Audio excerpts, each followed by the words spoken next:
Hey there, YouTube. I just wanted to make a quick video about some of the computers that I had found that either people have thrown away or a company's gotten rid of, maybe they've upgraded, that are actually still functioning. I do have quite a few more computers, but these ones are the ones that are currently functioning, or I know functioning because I had them running before and maybe just stole some parts out of to get other ones working. First off the bat is this Acer Veriton. If you can read it. There it is. It's Acer Veriton. Now it is made for Windows 7, and it does also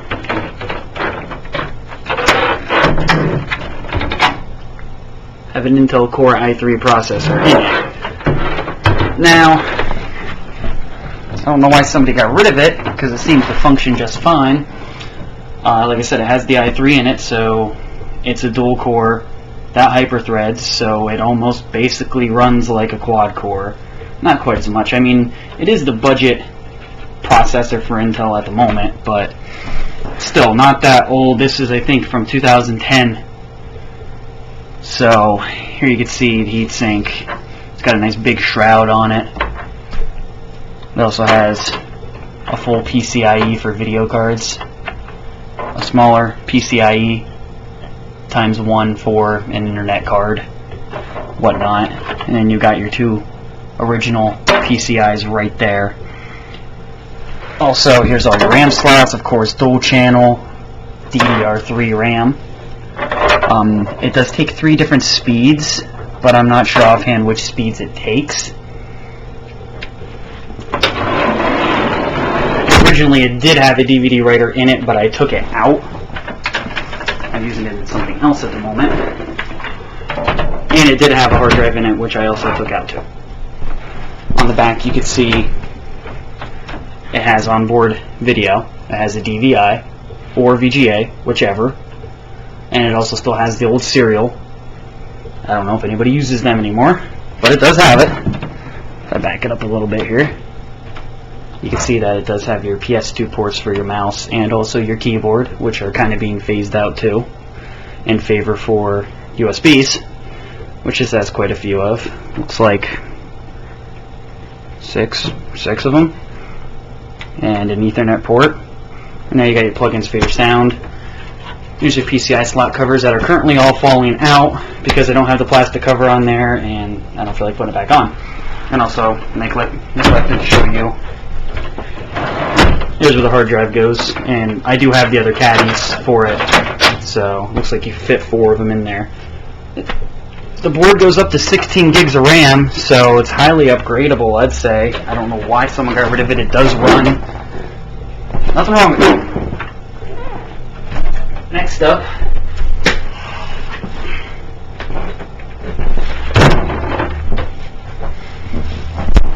is the Dimension E510. Now this one has, if you can see it there, a Pentium D in it, and was made for XP, but is Vista capable. It has a DVD burner in it, and also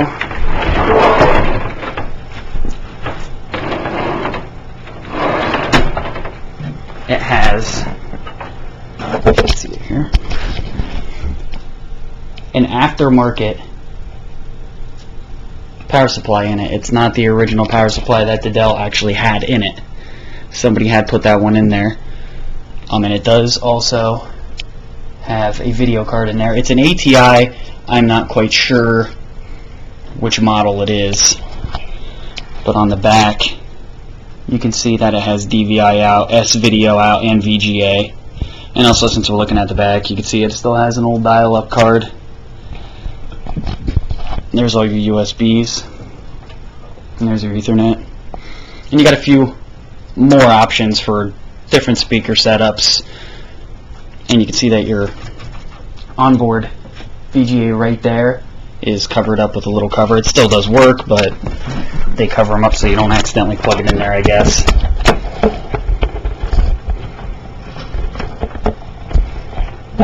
Now, It does go up to 4 gigs of RAM. It takes DDR2, running at 533 megahertz. I have it up to 2.5 right now. I figure there's no point in going above that. So it's a little over halfway upgraded RAM-wise. It has an 80 gig SATA hard drive in it, and a 2.6 gigahertz Pentium D. It actually runs a little warm. I know the Pentium Ds do run warm, but this one tends to run a little bit warmer than most. I think it's got some dirt stuck in it.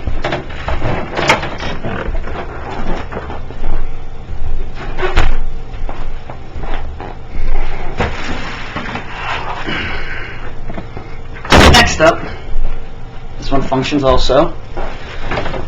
A little bit older of a model, a Dimension 3100. This one has a DVD-ROM with a CD writer on it. There's 2 USBs. It only has a headphone plug-in. It doesn't have the mic plug-in in the front. Your floppy drive, in case you want to go old school. Of course, your power button's colored black on this one, just to match. Made for XP, and you can see it has a, well, you can't see, but it has a Pentium 4 that hyper-threads in an LGA 775 socket. So it's a bit older than the other Dell that you just saw, but still functions. You get a 160 gig SATA hard drive in there. Same setup with your fan, your big fan with the heatsink in the back. Slightly different heatsink though.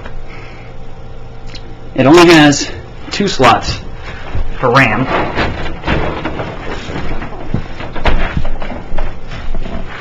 It only has the 2 slots for RAM. You can barely see them, but right here's one of the RAM sticks, and there's another slot right here, that dual channel. They take DDR2 that run at 533 or 400 megahertz. I have 1 gig that runs at 533 in there currently, so it's already halfway upgraded RAM-wise. This is an original power supply. That's what one would look like. There are some different variants of that as you get newer. Also, back, you can see that this isn't covered up on this one. You only use your onboard. You also have 4 USBs, Ethernet, and then you have less options for your sound. Not quite as many as the other one. And I forgot to neglected to mention the fact that you only have 2 PCI slots and a PCIe, but it's only a little one times. It's not a full one. Other than that, this one functions properly. No issues.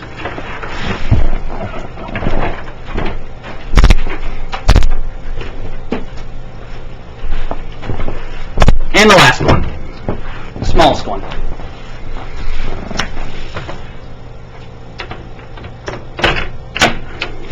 It's a, I would consider, I guess, a shuttle type computer. It does say ID EQ on it, so I'm assuming they might be the ones that made it. It originally had a AMD Sempron, as you can see right here, but I took that out and ended up putting a Athlon in there, a little bit more powerful. You've got all your ports down here. There's supposed to be a little black cover that goes right here, but it wasn't on there. It's not hurting anything to be open anyway, so big deal. Showed you there's your DVD burner dual layer and an open slot because I don't have the plastic cover in there anymore.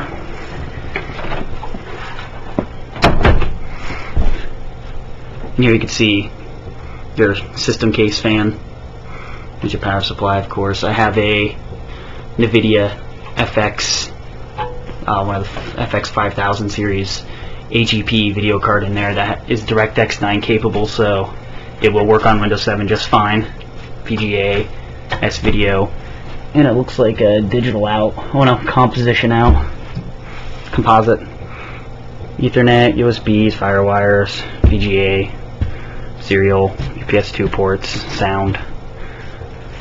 Basically, it's a computer in a really tiny box. I could take it apart and show it to you if you want to see it.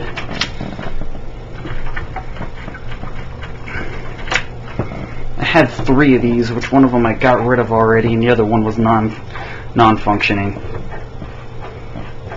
This one is a little bit older, and it will only go up to a single core processor. It won't take anything bigger.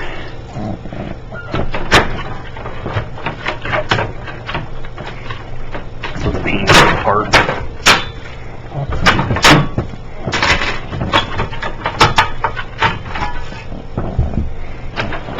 As you can see, there's the inside of her. You got an extra PCI port right there, and then there's your video card. There's where your RAM goes. It's got a gig, DDR1. Back there, that copper piece with the fan on it to heatsink. Right here's your hard drive.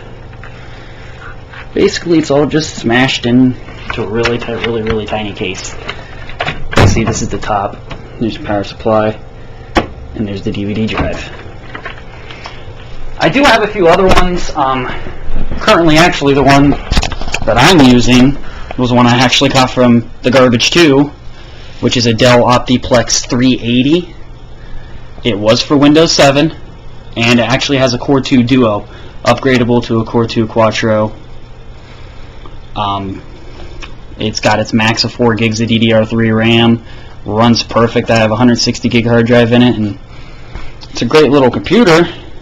And technically, if the original owner still owned it, this computer would be under warranties. It has a 3-year warranty. It's only 2 years old. It also has a DVD rewriter, dual layer, all that fancy stuff.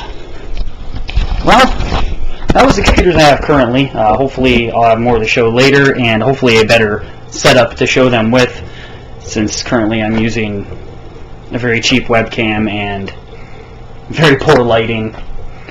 But I hope to have more, and I'll show off some other ones. Have a good one.